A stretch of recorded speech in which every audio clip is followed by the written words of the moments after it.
Hey, what's up, my people? What's up, my people? It's your host, King Geo, in the house. Okay. Well, I got a lot to talk about today. You're gonna see the title. The title of my show or today it's Black America, and there's a reason that I put that there because something caught my eye. Something caught my eye today, and it actually made me realize a lot of things in life. Um, we want people to know. I mean, I want people to know that when I put Black in America because I want people to know that when things are going bad, there's a lot of people that says, oh, black people all they want is black people all they want is free stuff. They don't want to cooperate. They don't want to do this, and they do this and they do that. There's a lot of things that go on. If you don't live in the hood, if you don't live anywhere where there's black people, you will know what I'm talking about. Those people who do live in the hood, I can tell you because I lived in suburban America, if you want to call it. I lived everywhere, and their mother wants to be. And I know culturally how some people feel about blacks, how some people feel about Hispanics. And me growing up in the South Bronx, I know how these things go. And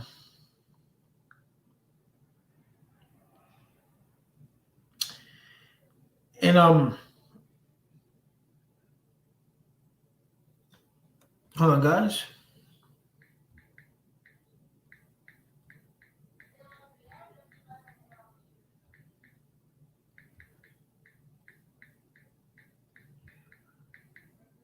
So So a lot of people have perception of black black people in general. They see them on the street. They think that they see them with their pants down. They think something like this. There's a perception when you are growing up in the United States as a black person.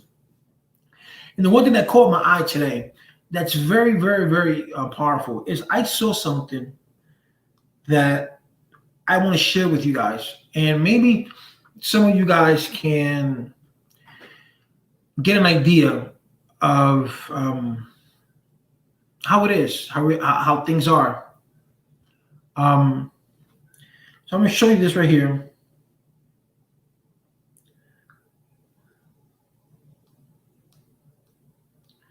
Okay, this is a picture. Okay.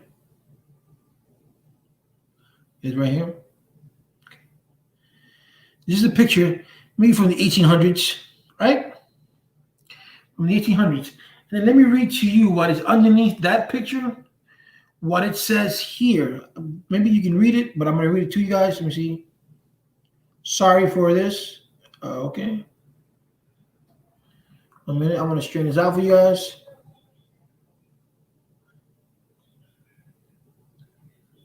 There we go. So I'm going to read it to you, and have that picture that I showed you in mind.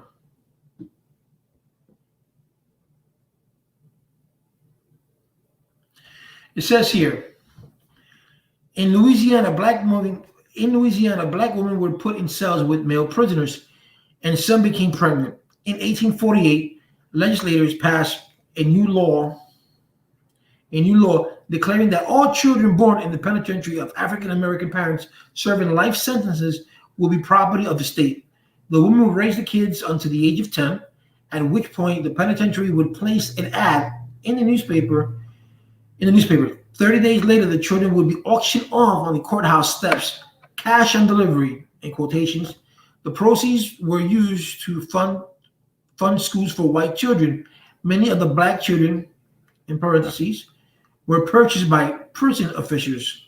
The source is American Prisons, a reporter's undercover journey into the business of punishment by Shane Bauer.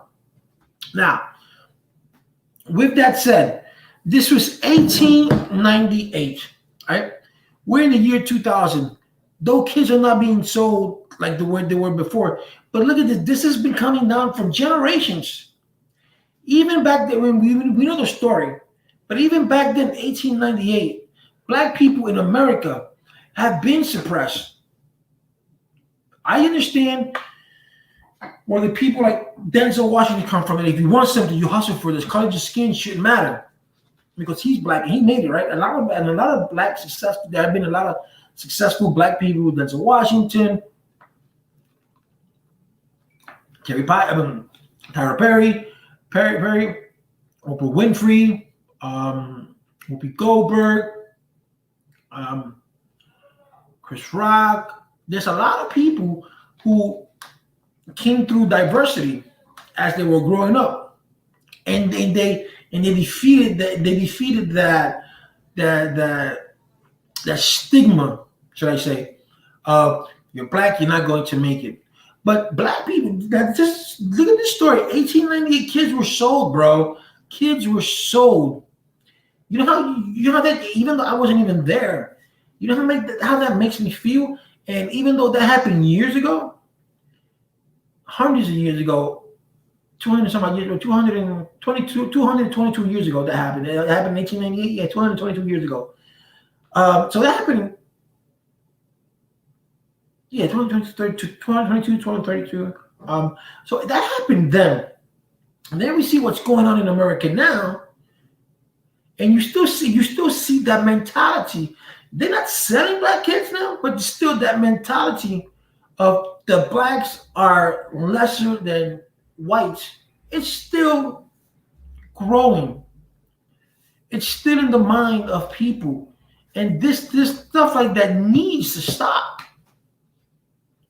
And I wanted to put this out today because I saw that and it made me think, that's not good.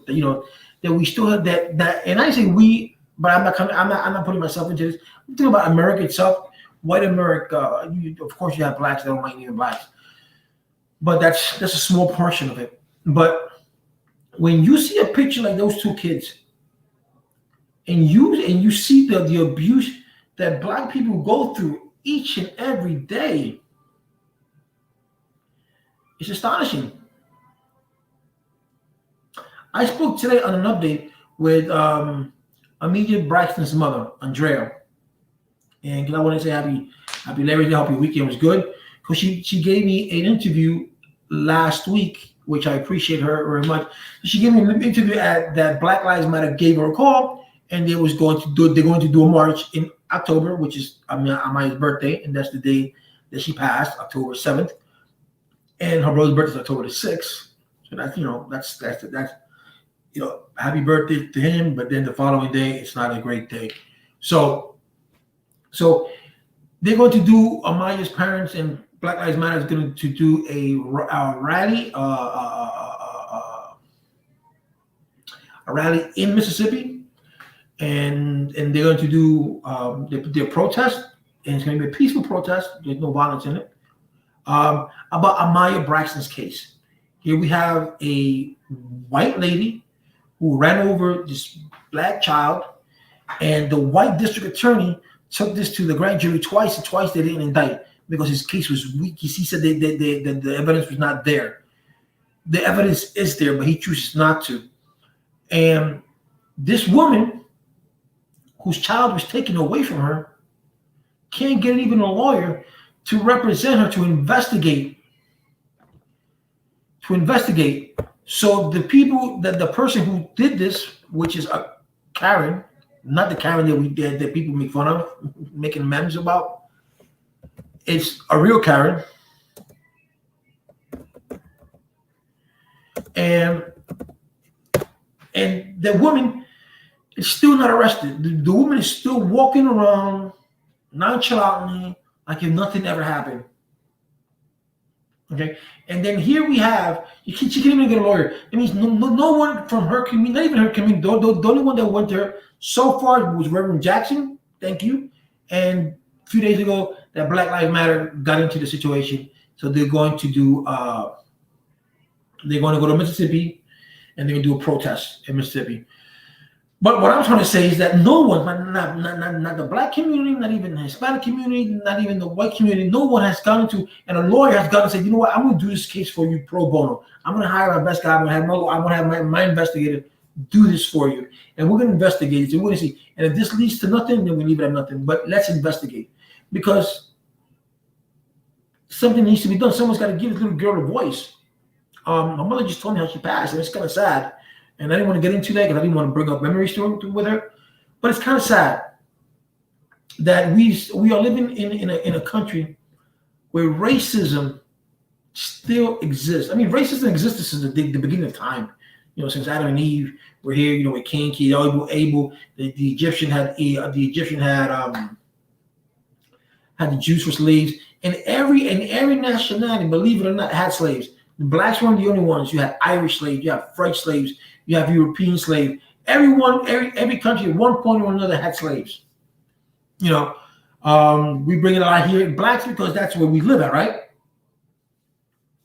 But it's still a shame that we still, the story that I just told you about 1898, that we still have that mentality towards a black person because he's black. We judge people by what one person does, and that's not the right thing to do. I don't do that because like I said before, I was born and raised in the Bronx. I have no qualm with anyone. I get along with everybody. I don't get along with Puerto Ricans though. Let me start now. I'm Puerto Rican myself, but there are certain things that I tend to stay away from, and politics is not one of them. Racism is not one of them. But I tend to stay away from something like that because it's a touchy subject. But when I saw this picture, I said I want to speak about something. We have to take that mentality away. We have to take that racism away. That just because you're black or just because you're Hispanic, you're a bad person. Just because you're Chinese, you got to do Chinese for you. No, things like that. We got to get away from that. We got to live cohesively in this nation.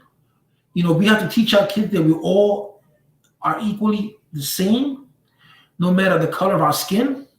It does not matter. That shouldn't matter. I got nieces and nephews from my niece side whose children are black. Okay, I got my nieces half Puerto Rican, half Salvadorian, and it's a mix. This world is mixed. When you go to India, they only date Indians out there and stuff like that. If you date out of your race, especially the girls, they want to kill you. That's their race. That's dumb. That's that little closed mentality that they had. They've been going on for years and years and years. And then we have us. We're supposed to evolve, people. We're supposed to evolve. We're supposed to become. Our kids, us. We're supposed to be a better version of our parents. So if our parents are loving and caring, then we're supposed to be loving and caring 10 times. With our kids 20 times, and our grandkids 30 times. So that we can share that love. That we can share all that. Not just go, black people they're all the same. They all wear baggy pants. They all don't know how to speak. They they're uneducated. No, that's not the way to look at anybody. So it's just incredibly that we have this mentality to this day. Put this in, and I don't even want to see this. You even have black people who are going with Donald Trump, who thinks that Donald Trump has played a role in these black Americans' lives, black African lives. Said that he has done a lot for the black community. No, he has not done a lot for the black community. Who's done a lot for the black community? Black people. All those people that said, all these people that he has said, that Donald Trump has said, you know what? The unemployment rate for African Americans is lower than it's been before. Donald Trump didn't do anything about that. Who did that? The black people. They got up. They went to look for jobs. When you was a president, you opened the gates. You said, you know what? I'm going to open up the floodgates to trade school. I'm going to open up the gates to this. I'm going to open up the gates, and I'm going to give the first dibs is going to be to the Black American community.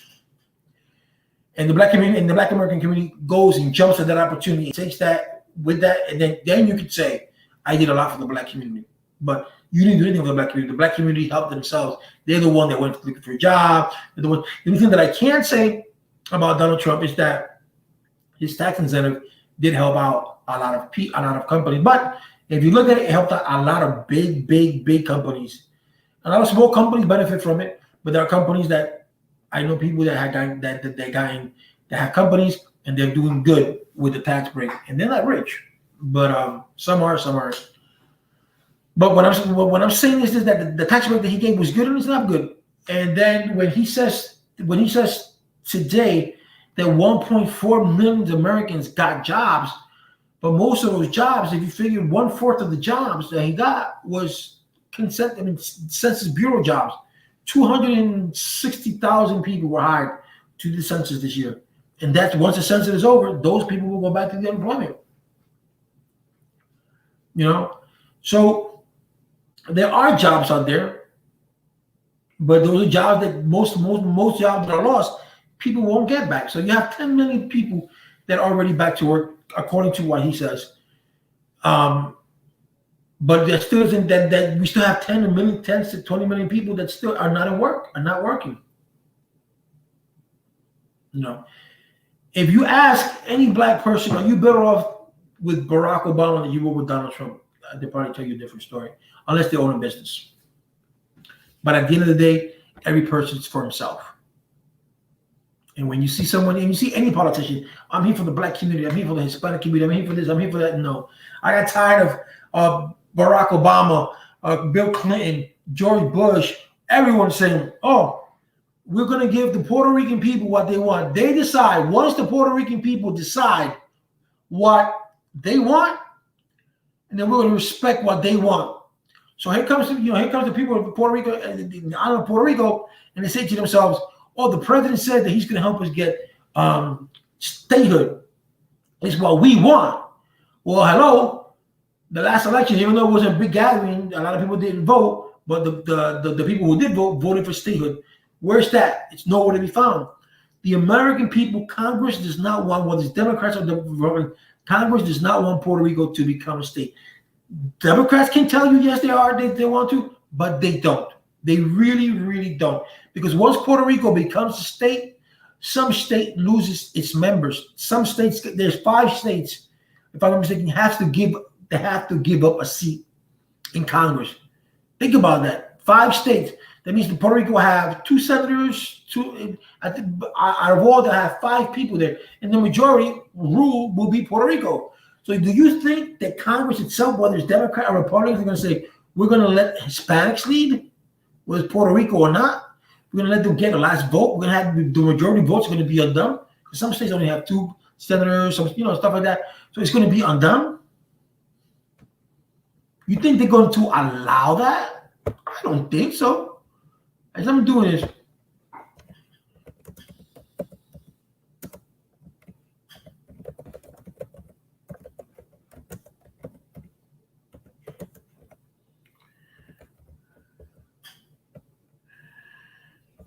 I'm doing something.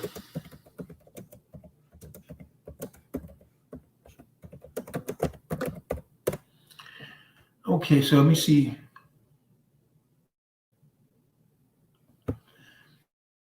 See, here's what would happen in Puerto Rico if the U.S. politics were to become state.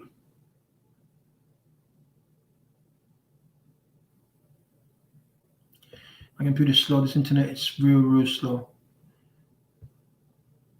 So I'm trying to get you guys a real data that would tell me how much what would Puerto Rico have as far as representation in Congress, in the House.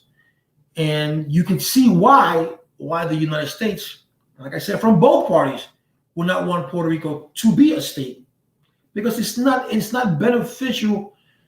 It's not beneficial for them. The same way a pharmaceutical company doesn't want to find a cure for cancer or AIDS, because it's not beneficial for them. There's no benefit in finding a cure when I can just patch you up and make more money out of a patch. If I can make more money in putting a Band-Aid here, and instead of healing you completely and making sure that won't happen again, then I'm going to make a Band-Aid. Not me personally, but that's the thinking of the pharmaceutical company. That's the thinking of everybody. I'm leaving my internet, and I got good internet, and I'm my room is here. This is and the other room is over there. Okay, so let's see. I'm trying.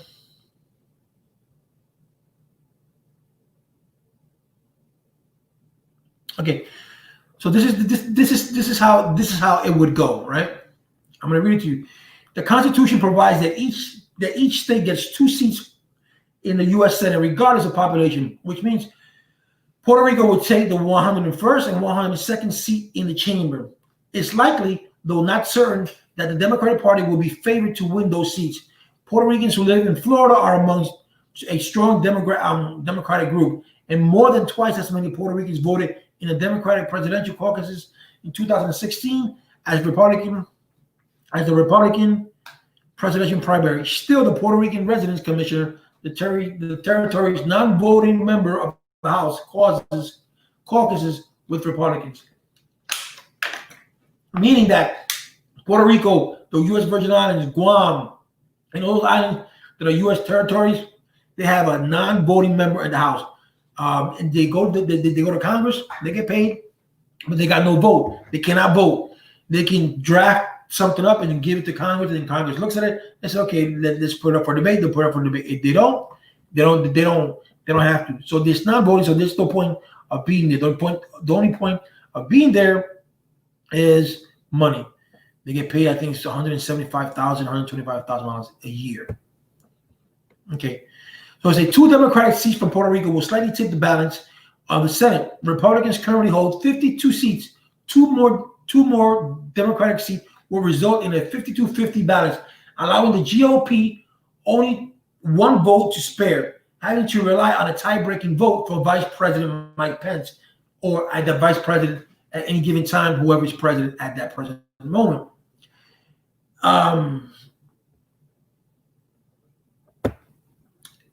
And then it says, okay, Democratic Party, instead of their current 2-vote margin, where Democrats remain united against their legislative priorities.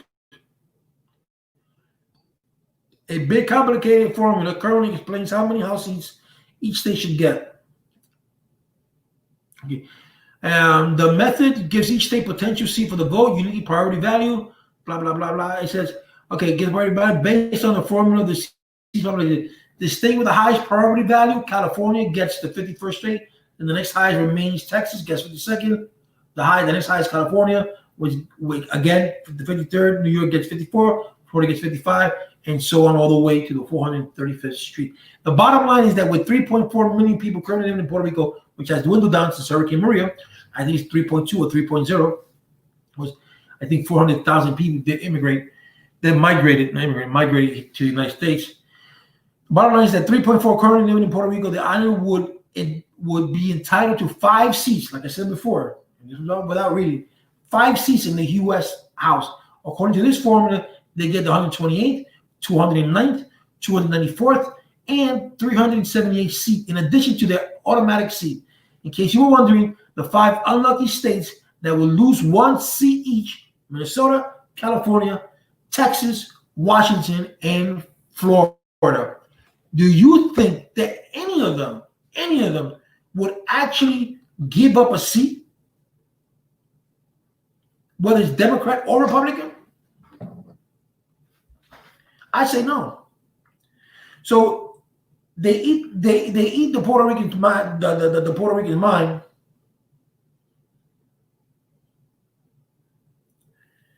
They eat the Puerto Rican's mind. They say, you know what? Puerto Rico, we're going to make you a state. Puerto Rico, we're going to do this. Puerto Rico, we're going to do that. But they're not.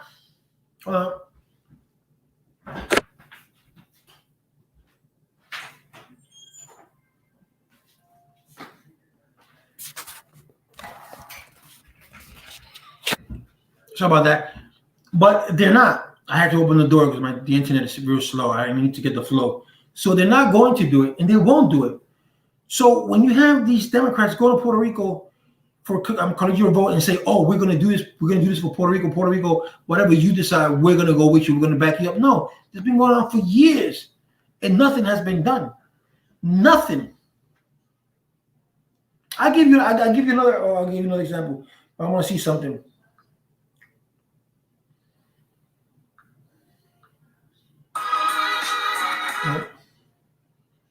So whenever you see these people trying to gas you, because that's what they're trying to do. Whenever you see these people,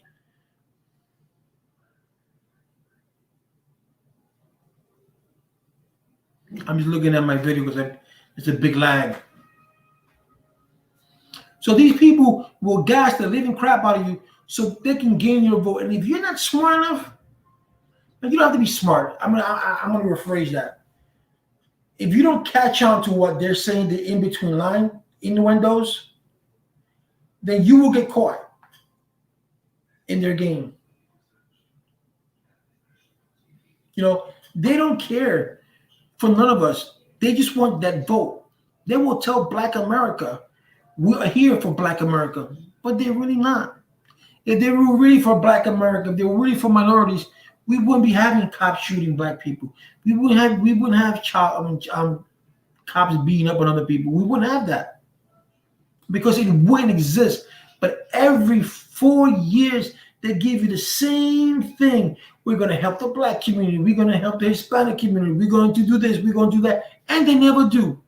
That's why I don't become part of any party. I don't become a Republican and I don't become a Democrat because both of them at the end of the day full of shit. You at the end of the day, it's got to do you. But when you hear the race card, we're going to make America great again. We're going to bring in blacks. We're going to bring in Hispanics. We're going to bring in this. This is a man. Donald Trump is a man who spewed nothing but discriminatory racism in his campaign.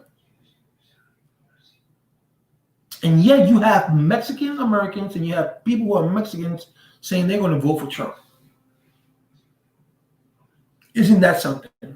This is a man who 4 years ago said Mexicans are rapists, Mexicans are murderers. These are people who said that Puerto Rico's government, yes, Puerto Rico's government is corrupt. We all know that. But this is a man who has not helped Puerto Rico at all. In the hurricane when Maria came, what did he do? He threw towels at the people like the people were dogs. He always chastising everybody. I'm okay with him going after Mayor Carmen Yulín as she was towards him. But what he did, he made a mockery of Puerto Rico. And to say that the Puerto Rican government is corrupt, yes, the Puerto Rican government is corrupt. That's why we need a change in Puerto Rico. So if you know that there's a corruption in Puerto Rico, why would you send billions of dollars to Puerto Rico knowing that or thinking that you know that you're not going to get nothing in return? So you send the money out, and you have someone order this money. You have someone watch over the money. Okay, we're going to have this much for this one. We're going to have this much for this one. Trusting your own people, but he can't do that because even his own people, most of the director of Treasury in his administration have all gone to jail. All but that DeJoy guy.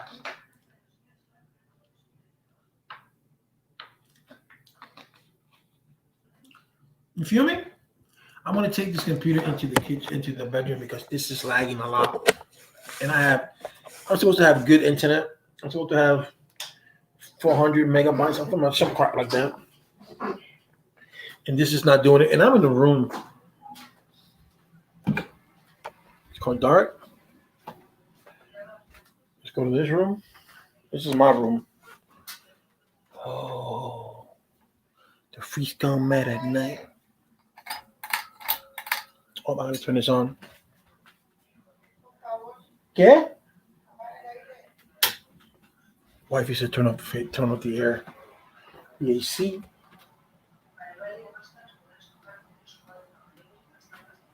There we go.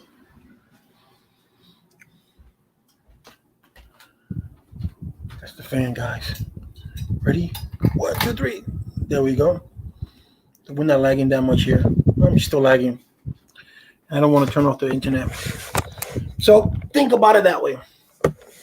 So they tell us that they're going to do so much for us, and they don't. They really don't. So why would we believe them now? We shouldn't. So when a lot of people say, this man has spewed so many things that he says, oh, fake news. You people, you actually think this is all fake news? Can't you guys discern for yourselves? Can't you know when a person is lying, when a person is trying to deviate from the truth? You think that everything that CNN says is a lie. You think that everything that NBC says is a lie. You think that everything that CBS says is a lie. But you believe that everything that Fox says is true. Because Fox is a Republican owned by Rupert Murdoch, and the only one that doesn't do good, the only one that doesn't, there is only one. It's Chris Wallace is the only one that tells you the way it is. But Tucker and the other guys and everybody else is with Trump. The only thing that the Fox said the other day was when President Trump said that U.S. soldiers were suckers and suckers and what else? He used another word that only comes out of his mouth because he's stupid. His English is remedial, and people believe that. People still voting for this man. And like I said, I don't vote Republican, nor do I vote Democrat. But I cannot. If the Democratic Party had somebody else, then I would vote for that person. Who knows? But you have Donald Trump. Donald Trump. That's the best you guys can come up with. Because a lot of people, if you hear a lot of people say, "Oh, we voted for Donald Trump because he was non-politician. He was not in politics." Yes, he is. If he wasn't into politics, he would never vote. I mean, he would have. Sorry, guys. He would have never donated to Hillary Clinton's campaign. He would never donated to the Republican or to the Democratic campaign. He wouldn't have. Yes, I understand. He has a business to run, and whoever he votes for or donates for, he expects a favor from them. That I know. But to say that he is not into politics, that he's not a politician, he might not be in the eyes of the politician, but he is. He does like politics for his own personal gain.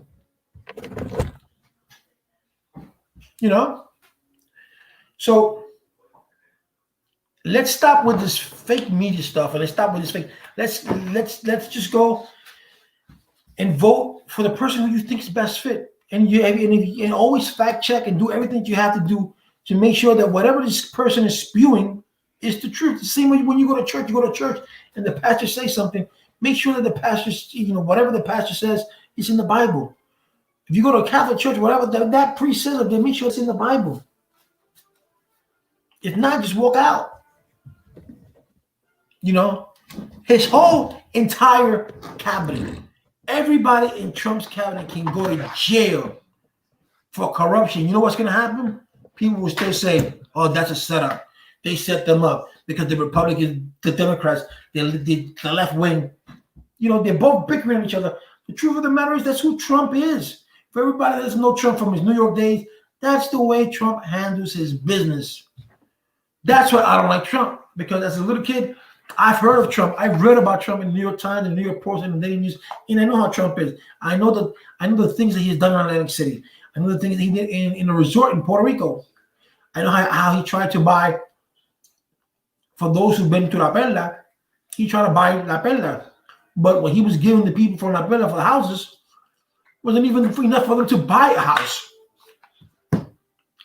So, for those who don't know La Perla is a place, a community in Puerto Rico, where if you go to Old San Juan, once you're going up to the Morro, you look at your right-hand side, it's a small community called La Perla. And right there is the beach. And from right there, you got some beautiful views. My wife's from there. And my wife, once you come out of her balcony, boom, the beach right there. That's all you see is the beach, the water, the sea, the ocean. And not the sea, the ocean. And he wanted to buy all. If you see, he wanted to buy all that property, but he devalued their property. And if I'm not mistaken, he was probably offering like $10,000 to each family. Where in Puerto Rico or anywhere you're gonna find a house for $10,000? Nowhere. So this guy gives you $10,000. What you gonna do with that? You can do with your kids. You can't go do it. What you gonna go to Section 8 when you have your whole house? So he is a shiesty dealer. And then that's the way that he is. And I don't like people who are greedy. I really don't. You can make your money the way you want to. That's on you. But when you go and your deals are shady, I don't like that. And then, like I said, I've known of Trump since I was a kid, so I know how he is. And then I didn't even like when Michael Bloomberg became the mayor of New York. Why does the billionaire have to become a mayor? What does he have to prove? Nothing. He just wants something in his resume. The same thing with Trump. What does Trump have to prove to be president? Nothing, because he wants something to be, he wants to leave a legacy. Not only was I one of the richest people in the world, in the United States, because he comes like I don't even think he comes in the first hundreds. And not only am I rich, I also became president of the United States. So it's kind of icky how things are going around, how we are divided as a nation instead of being together. We have this COVID thing that's going on, and if we were together and we wore masks, we wouldn't have 186,000 people who died. Okay, we wouldn't have that if governors would have done their jobs and say, there's a pandemic coming from China, and they knew this was coming, this was going to hit. Then they would have PPE, they would have everything ready. The hit would have hit. The hit would have came, the virus would have came, it would have hit us, but it wouldn't have impacted us as hard as it has. And to be a president of the United States, to be the leader of the most of the most powerful country in the world, and for you to say this is a hoax, this is a Democratic thing, these are the Democrats, this is their way of sabotaging my re-election or whatever the case may be, it's wrong to say. You should have mandated masks a long time ago. You should have closed the country down even if it was for 2 or 3 weeks.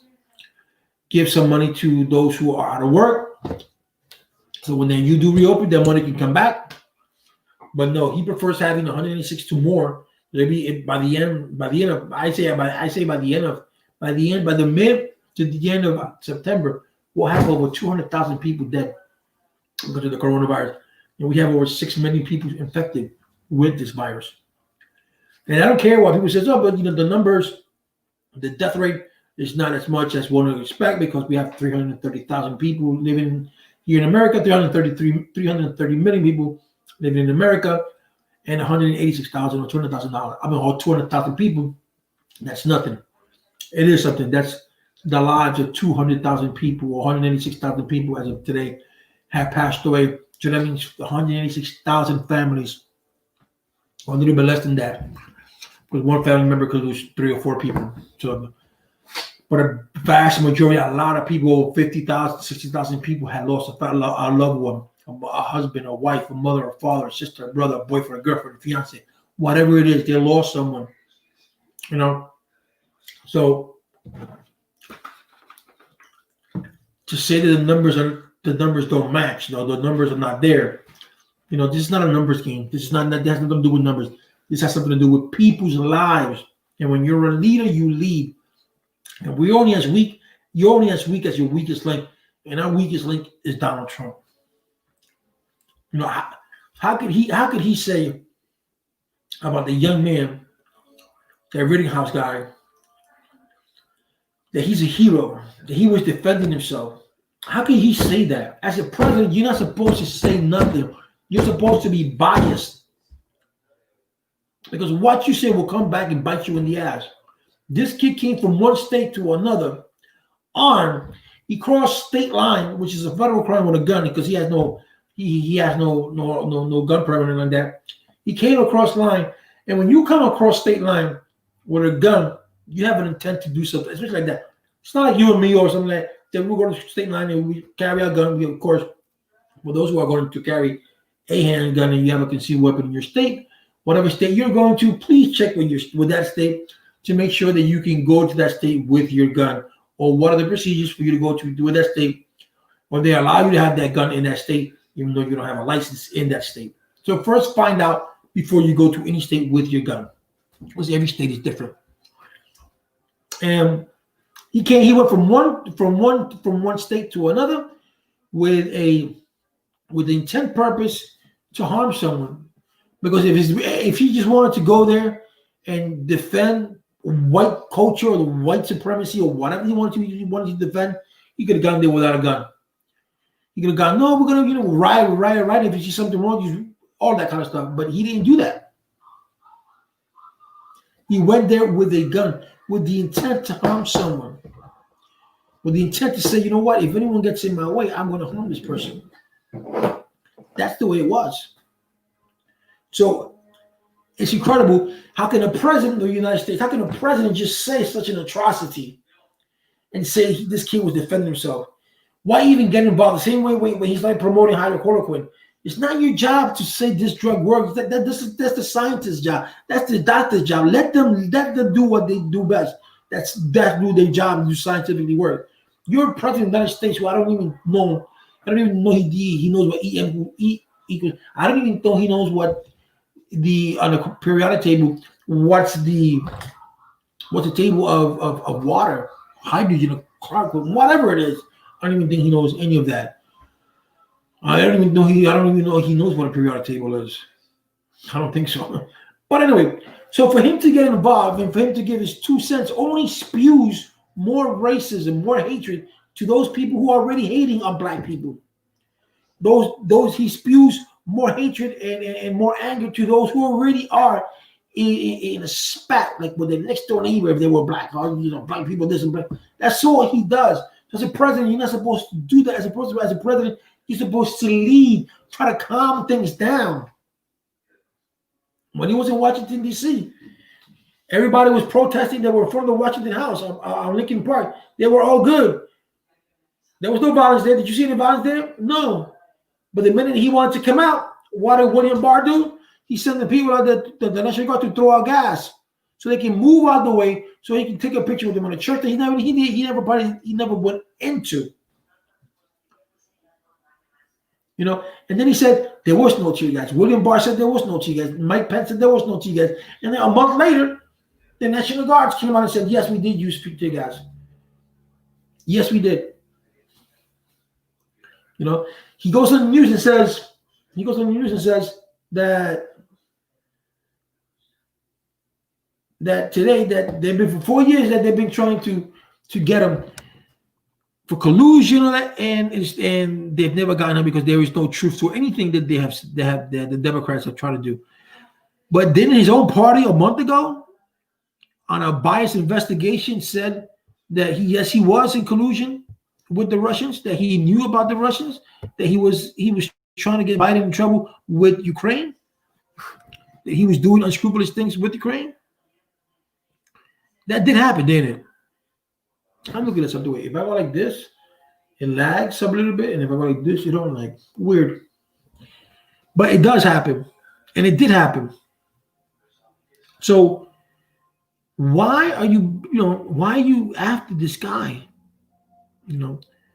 So like I said before earlier in my video, we need to stop this racism. We need to show kindness to each other. And like I said, the title Black America is because of those two young boys that I saw today on his Facebook page about how in 1898, women who were in prison with men, and why would you put a man with a woman? Because the man's going to have sex with her or try to rape her. And then when they have kids, they have to stay with them to 10 years, till they're 10 years old. And then after the 10 years old, the state takes them and auctions them. How can you auction a human?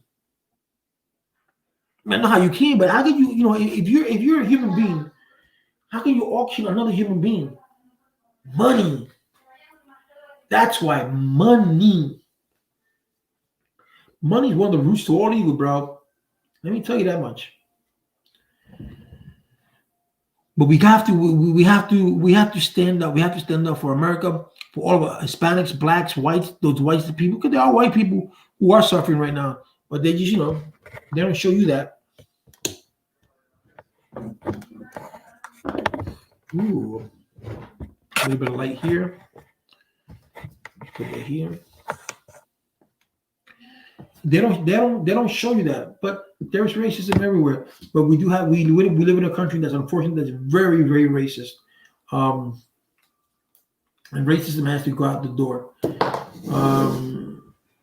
Who was it that says it? Morgan Freeman said the way to get rid of racism is not to mention it, and it's true. Whenever you read a newspaper, what you see? Oh, the cops killed a black person. Oh, the cops arrested a black person. Oh, the cops stopped over a black person. Why can't you say a cop arrested a man who broke into another person's house? Why you must throw in the race card? It doesn't matter whether it's black, white, or green. Crime's a crime. But they do that so they could put fear in people, and then people can say, you know what? It's right what people say about black people. Black people are this, black people are that. That's what they're doing it. They're not doing it for any other reason. You know, and it's a shame. It really is. You know, we should we should be more vocal with our voices and do a lot of good things instead of running amok. Instead, we protested for George Floyd, but a lot of people went out of hand.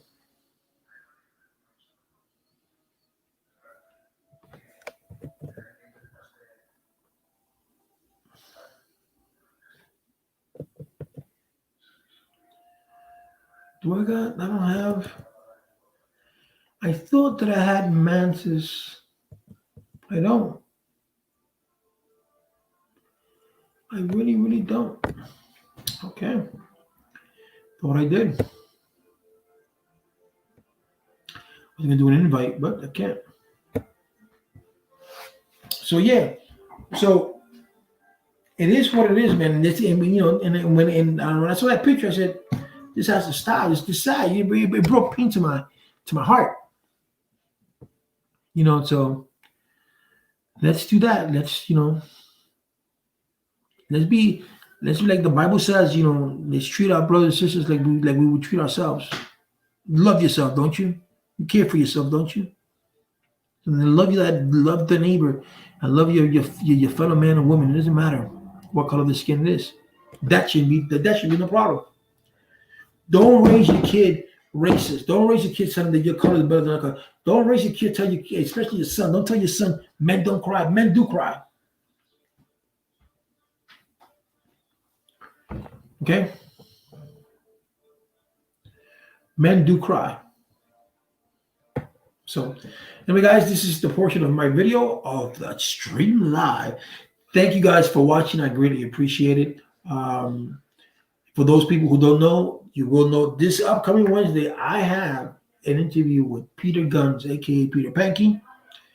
As you know, he was in hip hop love. Now he's doing a show called Cheaters. Cheaters been on for 20 years now. It's gonna be just with Peter Pankey, but Peter's gonna be 21 years. And we'll talk and talk and talk and talk and talk. You guys can meet Peter, you can know about Peter, you can know more about the show. All right, guys. So thank you very much. I appreciate you watching and staying tuned. Thank you very much. I appreciate it. Gracias, gracias, gracias.